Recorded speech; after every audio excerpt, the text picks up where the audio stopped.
اعوذ باللہ من الشیطان الرجیم بسم اللہ الرحمن الرحیم۔ سورہ مرسلات مکہ مکرمہ میں نازل ہوئی، مگر آیت نمبر 48 مدینہ منورہ میں نازل ہوئی۔ اس میں 50 آیتیں اور 2 رکوع ہیں۔ نازل ہونے کے اعتبار سے 33ویں نمبر پر ہے، لیکن تلاوت کے اعتبار سے 77 نمبر پر ہے اور سورہ ہمزہ کے بعد نازل ہوئی ہے۔ سورہ مرسلات کی آیت پڑھ رہا ہوں، آیت نمبر 1 سے لے کر آیت نمبر 10 تک۔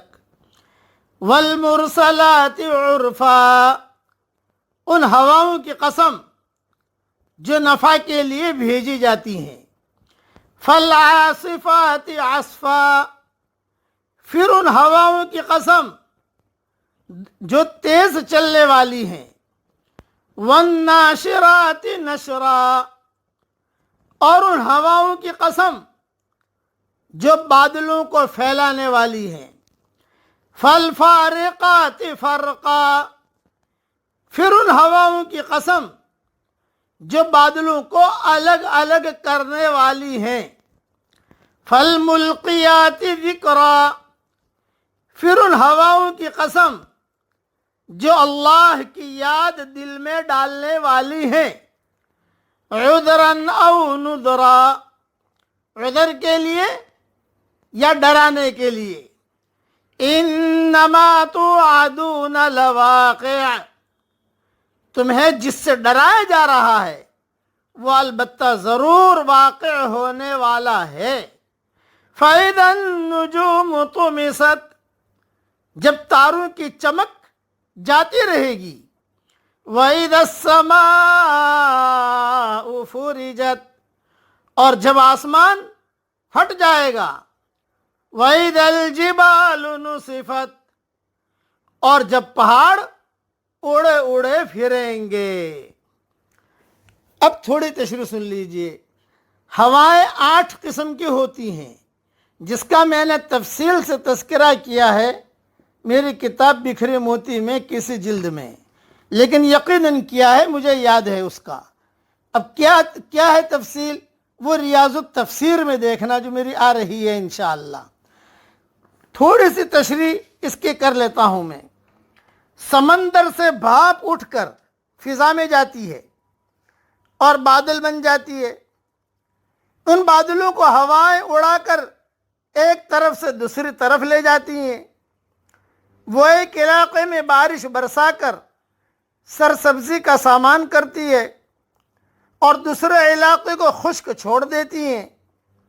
اس سے معلوم ہوا کہ اس دنیا کا نظام ایک اور دوسرے کے درمیان فرق کرنے کے اصول پر قائم ہے۔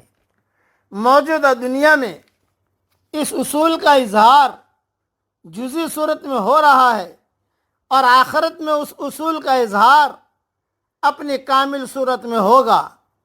ہواؤں کی یہ نوعیت جو قرآن میں بتلائی گئی ہے آدمی کے لیے یاد دہانی ہے کہ ان کا کسی کے لیے رحمت اور کسی کے لیے زحمت بننا اس حقیقت کی یاد دہانی ہے کہ موجودہ دنیا میں جب 2 مختلف قسم کے انسان ہیں تو ان کے لیے خدا کا فیصلہ 2 الگ الگ صورتوں میں ظاہر ہوگا۔ پھر ہواؤں کی یہ نوعیت خدا کی طرف سے اتمام حجت بھی ہے کہ اس مظاہرے کے بعد کسی کے لیے معذرت کی کوئی گنجائش نہیں ہوگی۔ جب قیامت آئے گی تو دنیا کا موجودہ نظام درہم برہم ہو جائے گا۔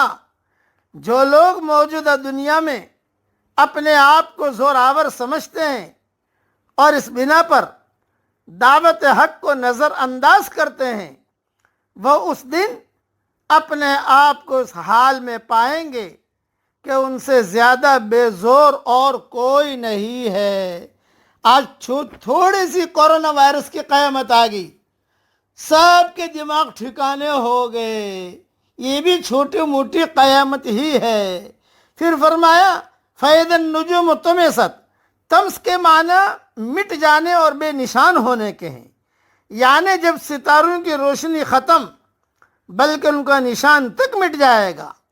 پھر فرمایا وَإِذَا الْجِبَالُ نُصِفَتْ، یعنی انہیں زمین سے اکھیڑ کر ریزہ ریزہ کر دیا جائے گا، اور زمین بالکل صاف اور ہموار ہو جائے گی۔